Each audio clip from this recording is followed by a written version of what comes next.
Hello friends, welcome back to my channel. Today in this video we will discuss about fever. What is fever? Why it occur in human body? So let's start this video.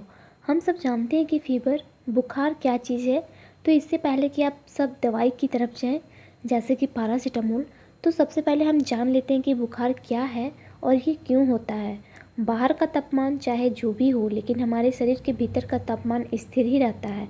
हमारे शरीर के भीतर का तापमान 37 degree Celsius और 98.6 degree Fahrenheit होता है।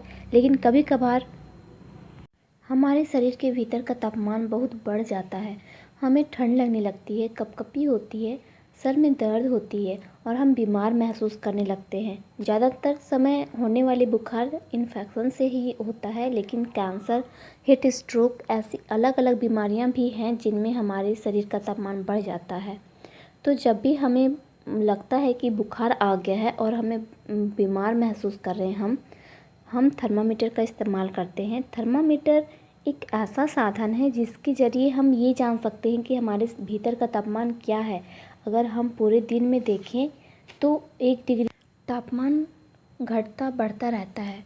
तो बुखार वो स्थिति है जिसमें हमारे शरीर का तापमान 38 डिग्री सेल्सियस और 100 डिग्री फ़ारेनहाइट से ज़्यादा बढ़ जाता है। लेकिन अब आप ये सोच रहे होंगे कि हमारे शरीर का तापमान बढ़ क्यों जाता है।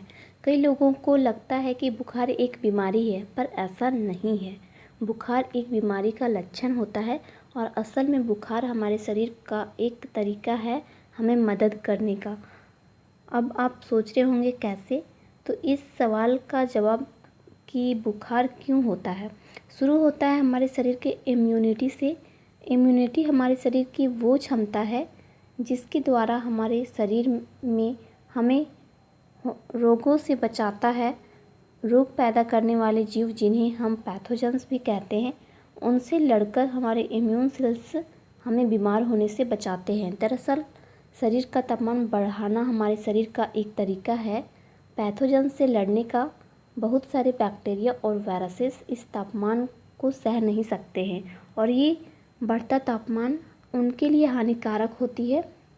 एक नए रिसर्च के मुताबिक ये जाना गया है कि शरीर का तापमान बढ़ने से हमारे शरीर के इम्यून सेल्स जो रोगों से लड़ने में हमारी मदद करते हैं वो और मात्रा में बढ़ जाते हैं।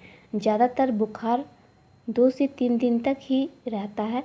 बुखार के ज़रिए हमें पसीना आता है और हमारे शरीर का बहुत सा पानी खत्म हो जाता है।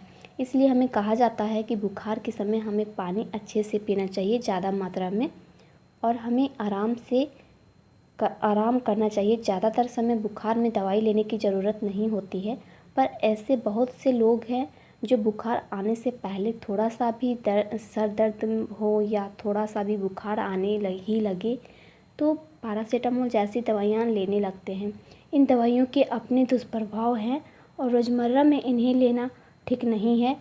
अगर आपका बुखार बहुत बढ़ गया है और आप ज़्यादा बीमार हो गए हैं तो बेहतर तो यही होता है कि आप डॉक्टर के पास जाएं, और अगर आपको डॉक्टर दवाई लेने के लिए कहते हैं तभी आप लें। और इस पूरी वीडियो में हमने ये जाना कि वो बुखार जिसको हम अपने लिए ख़राब समझते हैं, हानिकारक समझते हैं, वो हमारे लिए फ़ायदेमंद ही है और हमारे शरीर की जो क्षमता है रोगों से लड़ने की, उसी की वजह से हमें ये बुखार आता है। कितनी अजीब बात है ना कि इस चीज़ को हम इतना ख़राब समझते हैं, वही बुखार हमारे शरीर के लिए इतना फ़ायदेमंद है।